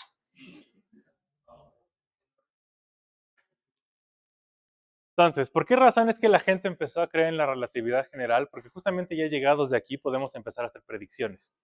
Podemos empezar a predecir que las trayectorias de los planetas alrededor del Sol van a ser de cierta manera y comparar eso con las mediciones, ver si empatan o no. Ya vimos que empatan con trayectorias circulares con la tercera ley de Kepler. Pero pues si las dos teorías, Einstein y Newton, empataran 100%, pues serían teorías equivalentes. Y entonces, pues, ¿qué chiste tiene? Tienen que ser diferentes en algunas cosas. O sea, la teoría de Einstein tiene que corregir a la teoría de Newton. Y justamente tener esta estructura es la que nos permite que se puedan dar esas correcciones. Hay varias pruebas clásicas de la relatividad general. La primera es la precesión de la órbita de Mercurio. En, en gravedad newtoniana, ustedes mostraron ya en mecánica analítica o mecánica vectorial que las trayectorias permitidas son cónicas. En particular, las trayectorias cerradas permitidas son circunferencias y elipses. Y las otras son solamente hipérbolas y parábolas. ¿Ok? Es decir, que cada vez que algo le está dando vueltas alrededor del Sol, tiene que cerrar.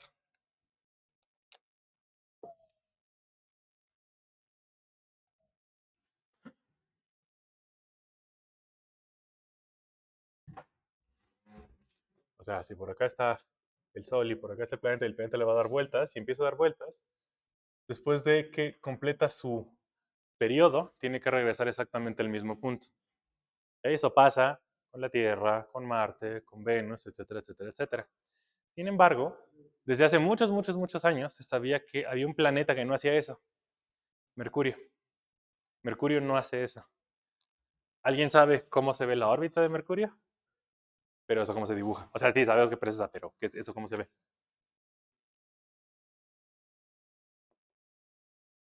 O sea, empieza por acá y empieza a dar vueltas. Lo que significa precesar es que no va a cerrar. Después de dar un periodo completo, aunque llega al mismo punto angular, no llega al mismo punto radial. Para que la órbita cierre, una vez que se cumple un periodo de 2pi, tiene que estar exactamente el mismo radio y el mismo ángulo en el que empezó. Pero aquí no pasa eso. Aquí lo que ocurre es que termina, llega a la misma posición angular, pero no a la misma posición radial. Va como así. Y entonces lo que empieza a hacer es algo como así.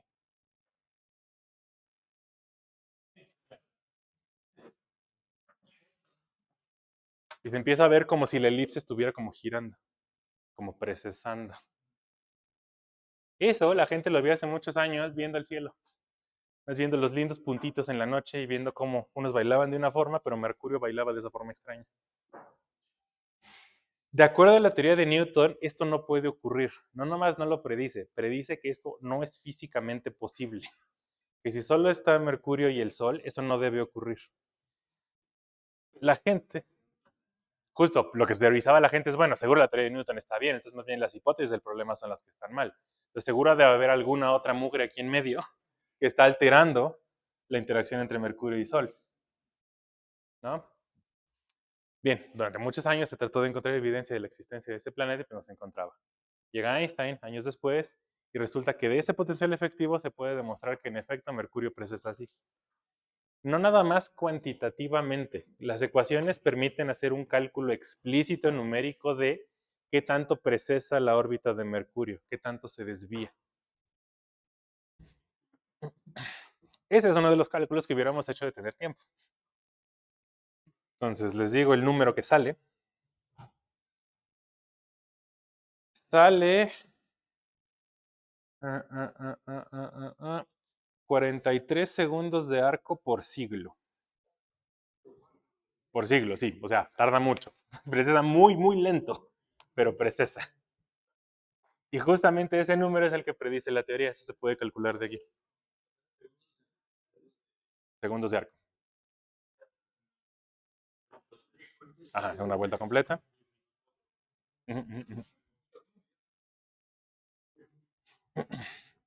Bueno, esa parte sí no la tengo aquí para contarte exactamente. Pero se puede medir. Es de las... Y esa no requirió de una circunstancia extraordinaria. La otra medición es la que sí requirió de circunstancias extraordinarias. Entonces, bueno, noten que aquí calculamos cómo se veía la ecuación de geodésicas para una partícula con masa m, pero también se puede hacer el cálculo para una partícula sin masa. De hecho, el punto donde se desvían los dos cálculos fue la ecuación grandota radial que escribí acá abajo. En vez de igualarlo a menos m cuadrado, lo igualan a asteroide y despejan. Eso permite también calcular qué es lo que le pasa a las trayectorias de rayos de luz en la geometría de Schwarzschild. Y esa es otra de las pruebas clásicas de relatividad general. Que un cuerpo suficientemente masivo puede desviar la trayectoria de la luz. Entonces, si por acá está mi objeto de masa M mayúscula y por acá tengo una linda estrellita y emite un rayo de luz hacia acá, en esta dirección, newtonianamente, la luz tendría que seguir una línea recta y tendría que irse solamente hacia allá. ¿Ok? Sin embargo, de acuerdo a este resultado, las geodésicas nulas no son así. La geodésica nula que sale de resolver la ecuación indica que en realidad el rayo de luz, conforme se va acercando más al Sol, se va a desviar y se va a ir para acá. Y aquí es donde en realidad yo veo a la estrellita, aquí. Entonces, pensando que la estrellita, si emitiera luz en línea recta, lo que hacemos es ver una posición aparente de la estrella. Voy a ponerla como punteadita para que se vea que no es la estrella per se. Entonces, típicamente decimos, mira, pues ahí está la lucecita, entonces la estrella claramente está así en línea recta. Pero resulta que eso solo es efecto por el Sol, en realidad no está en línea recta, en realidad la señal viene así, viene curvada. Y se puede medir qué tanto se desvían estas dos trayectorias rectas. Y resulta que se puede calcular con la teoría cuánto es esa desviación en ángulos y se puede comparar con mediciones. Esta medición sí fue extrema. Esto requirió de un eclipse solar para poder observar bien la señal luminosa y poder comparar antes y después. Eso ocurrió en el eclipse solar de 1919. Es todo un rollo. Si revisan los artículos originales, tuvieron que hacer expediciones a, no recuerdo dónde era, hacia Alaska o algo así, para poder hacer la medición apropiadamente y no tener contaminación en el cielo y así. O sea, son cosas muy interesantes. Y se reportó un cierto delta phi en la medición. Pues resulta que este delta phi se calcula con relatividad general, con la ecuación de geodésicas, y hay empate también. La medición, eso también la tengo aquí, fue de 2.10 por 10 a la menos 6 radianes. O lo que es lo mismo, 1.74 segundos de arco. O sea, igual fue una desviación muy chiquita.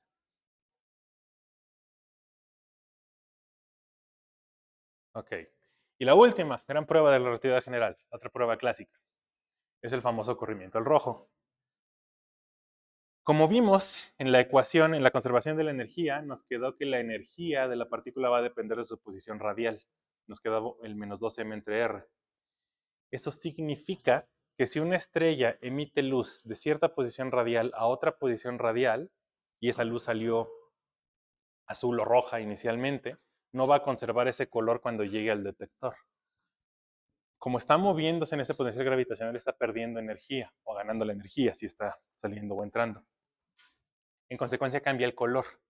Eso es lo que llamamos el corrimiento al rojo gravitacional, únicamente dado por efecto de la curvatura, por moverse en esta métrica. Y eso es otro efecto que se midió también. Einstein predijo ese corrimiento al rojo y ese corrimiento al rojo se puede detectar. Eso es otra cosa.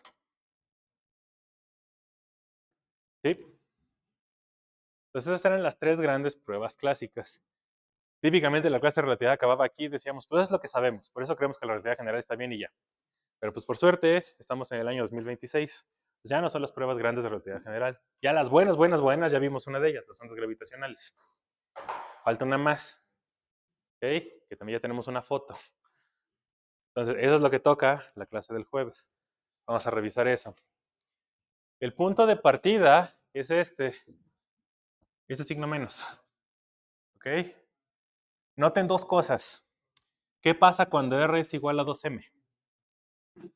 Se hace 0, eso de allá se hace infinito. Es decir, la matriz de componentes no es invertible, por lo tanto el tensor 0,2 no es no degenerado, entonces esa cosa no es una métrica. No en ese punto, por lo menos. Ok, ¿qué otra cosa? ¿Qué pasa si R es más chiquito que 2m? La asignatura cambia. Aquí pusimos este menos y les dije, por mucho que estemos forzando ese menos allí, las ecuaciones nos van a decir si esta cosa es positiva o no. Cambia la asignatura. Entonces este se vuelve positivo y esta componente se vuelve negativa. ¿Sí? La componente negativa está asociada con qué cosa? Con el tiempo. Ah, ok, entonces estamos encontrando que hay una región donde R no es R es tiempo y T no es T es radio. Cambian. El espacio se convierte en tiempo y el tiempo se convierte en espacio. Esas dos coordenadas no son globalmente espaciales ni temporales. Y última, ¿qué pasa en R igual a 0? Todo vale, pero peor todavía. ¿Ok? Bien, esta métrica tiene singularidades en el sentido matemático que ya discutimos. Lo que hace falta es determinar qué tipo de singularidades son y entender físicamente qué ocurre en esos casos. Eso vamos a hacer la próxima clase. Dudas. Y vamos a hacer eso al final, exactamente. Dudas. Ah, ok, entonces ahora sí, ya podemos hacer la palabra. El próximo jueves vamos a ver agujeros negros. Pero quiero que vean que vamos a verlo sin cambiar la solución. O sea, sigue siendo esta. Si creen en todas las pruebas que les acabo de decir, entonces también tienen que creer necesariamente en agujeros negros, porque vienen del mismo lugar. O sea, ya tenemos una foto, ya todo el mundo cree que sí existen. Pero, si tenían dudas de ello, o sea, viene del mismo lugar. Es una predicción de la misma teoría. Entonces, bueno, de eso vamos a platicar el jueves.